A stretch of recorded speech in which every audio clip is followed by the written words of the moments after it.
Hello and welcome friends, this is M Pachauri and you are watching masters in ethical hacking YouTube channel. तो दोस्तों, आज हम बात करेंगे बहुत ही सेंसिटिव टॉपिक के बारे में, यानी कि टू फैक्टर ऑथेंटिकेशन बाईपास। तो क्या ये पॉसिबल है या नहीं?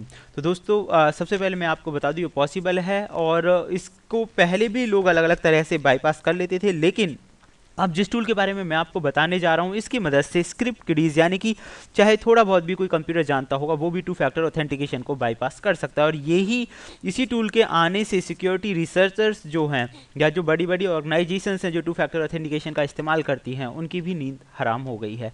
तो आज हम इसी टॉपिक के बारे में बात करने वाले हैं, और मैं आपको बताऊंगा वास्तव में ये टूल क्या है, किस तरह से काम करता है, कैसे हम इससे बच सकते हैं, वो सारी चीज़ों के बारे में हम बात करेंगे। तो दोस्तों, जैसे कि आप सभी जानते हैं, आप अपनी ईमेल आईडी, बैंक अकाउंट अगर ऑनलाइन बैंकिंग वगैरह करते हैं तो वो सिक्योर होता है, क्योंकि आपके पास एक कोड आता है। जब तक आप वो कोड नहीं डालेंगे, यानी कि अगर आपने सही ईमेल आईडी और पासवर्ड भी डाल दिया है, तो आपको वो कोड डालना पड़ेगा, जो कि एसएमएस के थ्रू आता है या फिर कॉलिंग के थ्रू आता है। तो जब आप वो कोड डालते हैं तभी वो वेबसाइट ओपन हो पाती है। अब क्या होगा अगर कोई व्यक्ति उस कोड को भी बाईपास कर दे? तो ये हमारे लिए एक बहुत बड़ी प्रॉब्लम हो सकती है। तो कैसे, इसके बारे में हम बात करने वाले हैं दोस्तों। टू फैक्ट, सबसे पहले मैं आपको बता दूं, जो लोग नहीं जानते तो थोड़ा सा मैं एक्सप्लेन कर देता हूं टू फैक्टर ऑथेंटिकेशन क्या है। और एक बात करेंगे हम U2FA, यानी कि यूनिवर्सल सेकेंड फैक्टर ऑथेंटिकेशन। तो उसके बारे में आज हम बात करने वाले हैं।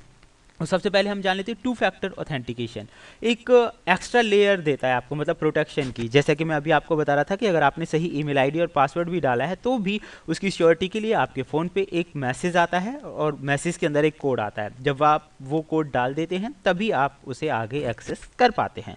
तो काफ़ी अच्छा है, इससे आपको काफ़ी सिक्योरिटी मिलती है। मान लीजिए गलती से आपकी ईमेल आईडी और पासवर्ड अगर किसी को पता चल जाए, तो उस कंडीशन में टू फैक्टर ऑथेंटिकेशन आपकी काफ़ी हेल्प करेगा।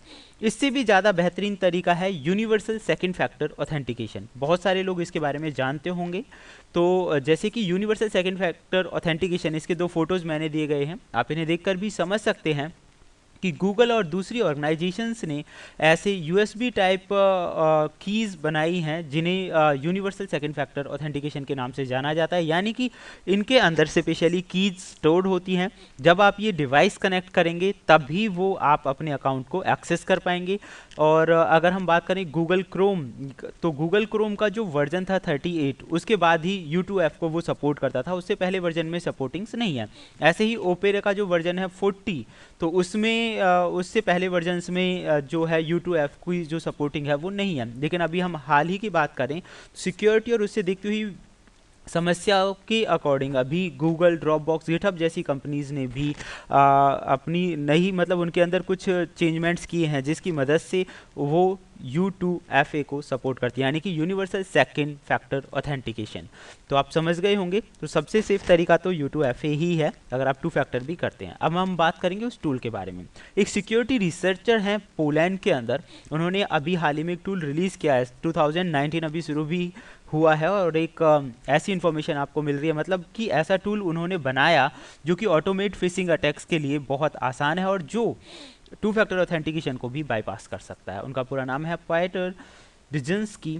उन्होंने इस टूल को रिलीज़ किया अभी कुछ ही टाइम पहले, और एक पर्टिकुलर वीडियो के जरिए उन्होंने प्रैक्टिकल भी के जरिए भी बताया कि ये किस तरह से, कितना आसान है इसका इस्तेमाल करना। इस टूल का नाम है मोडिल्स का, और ये जो टूल है आपको गिटहब पे आसानी से मिल जाएगा। और सबसे अच्छी बात ये है कि रिवर्स प्रॉक्सी को ये सपोर्ट करता है। रिवर्स प्रॉक्सी मीन्स ये मान लीजिए एक थर्ड पर्सन या मैन इन द मिडिल की तरह ही काम करेगा, यूज़र और टारगेट के बीच में आ जाएगा। जो मोडिल्स का ये जो टूल है, यूज़र और टारगेट के बीच में आएगा, और जब भी कोई लॉगिन करने की कोशिश करेगा तो जो क्रेडेंशियल्स, जो भी डाटा फ्लो होगा, वो इस टूल के थ्रू फ्लो होगा। यानी कि अटैकर या स्क्रिप्ट किडी, कोई भी ऐसा पर्सन इसका इस्तेमाल कर सकता है मैन इन द मिडिल की तरह, और इन्फॉर्मेशंस को चुरा सकता है। हम इसे थोड़ा डिटेल में समझ लेते हैं किस तरह से काम करता है। तो ये काम करता है ट्रैफिक जो फ्लो हो रहा होता है यूज़र और वेबसाइट के बीच में बैठकर। तो इसमें क्या करेगा, जो भी अटैकर है उसमें एक कुछ चीज़ों की आपको ज़रूरत पड़ेगी। एक तो TLS सर्टिफिकेट्स की आपको ज़रूरत पड़ेगी। एक वेबसाइट आप बना सकते हैं जो TLS सर्टिफिकेट्स को सपोर्ट करती हो। तो अगर ये इस तरह की वेबसाइट बनाने में आप सक्सेस हो गए, तो थर्ड पर्सन की तरह बस आपको जो यूज़र है, जो आपका टारगेट है, उसे रीडायरेक्ट करना है उस वेबसाइट पर। और जैसे ही वो पर्सन रीडायरेक्ट होगा, क्योंकि देखिए रीडायरेक्ट करना या फिशिंग करना और इस टूल में जो अंतर है मैं दोबारा क्लियर कर देता हूँ। रिडायरेक्ट करने के तो बहुत सारे तरीके हैं, लेकिन फिर भी टू फैक्टर ऑथेंटिकेशन तो आएगा ही आएगा अगर सर सही आईडी और पासवर्ड डाले जा रहे हैं। तो उस कंडीशन में यहाँ पे ये क्या होगा, आप देखिए एक डायग्राम के जरिए कि इस टूल का जो काम है वो आप समझ सकते हैं। तो ये देखिए, मान लीजिए गूगल है और बीच में इस टूल का इस्तेमाल कर रहा है कोई भी जो हैकर है, और सामने विक्टिम है। तो जो भी डाटा फ्लो हो रहा होगा ना, वो इसके थ्रू फ्लो हो रहा होगा, चाहे वो कीज़ आएँ या टू फैक्टर ऑथेंटिकेशन वाली जो पासवर्ड कीज़ आती हैं वो भी यहीं से फिल होगा। तो इसमें इसकी जो प्रेजेंस है उसके बारे में पता नहीं चल पाएगा, सबसे बड़ी बात।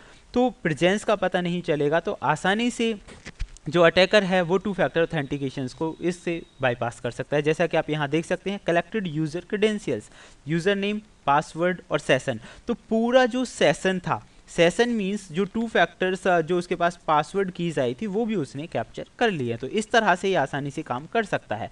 अब अगर हम बात कहें कि स्क्रिप्ट किडीज भी इसका आसानी से इस्तेमाल कर सकते हैं, तो उन्होंने अपनी एक पोस्ट के ज़रिए बताया कि ये जो है, मतलब किसी भी गलत पर्पज़ के लिए मैंने नहीं बनाया है, और ओपन सोर्स में यानी कि गिटहब पे डालने का पर्पज़ ये है कि थोड़ा इसमें मॉडिफाई कर सके कोई भी जो जानकार पर्सन है, तो कुछ भी नई चीज़ें इसमें ऐड कर सके। बट अगर मैं सही वे में कहूँ तो सही और पॉजिटिव वे में तो कोई इसका यूज़ करने वाले कम ही होंगे, लेकिन पेंट्रेशन टेस्टिंग के लिए जैसा कि वो कहते हैं कि भाई पेंट्रेशन टेस्टर्स को काफ़ी हेल्प मिलेगी, बट मुझे नहीं लगता कि ऐसा कुछ होगा, और ना ही ऐसा होने वाला है ज़्यादातर केसेस में। तो सबसे बेहतर तरीका ये है कि आप इससे बच सकें, उसके लिए आप U2F का इस्तेमाल करें। अगर वो नहीं कर सकते हैं तो जब भी आप रिडायरेक्ट आपकी साइट हो रही है, आपको हमेशा उसका एड्रेस ज़रूर देखना चाहिए। एड्रेस मतलब URL, ऊपर एड्रेस में क्या लिखा हुआ है, क्या वो जीमेल वाली साइट है, फेसबुक वाली साइट है या कोई और। तो अगर आप ये देख लेते हैं तो आप इस तरह के अटैक से आसानी से बच जाएंगे। हालाँकि ये जो टूल है वो गिटहब पे आसानी से आपको मिल जाएगा। तो फिलहाल के लिए बस इतना ही, और अगर आप चाहते हैं ऐसी ही बेहतरीन इन्फॉर्मेशन मिलती रहे तो देखते रहिए YouTube channel masters in ethical hacking. Thank you friends.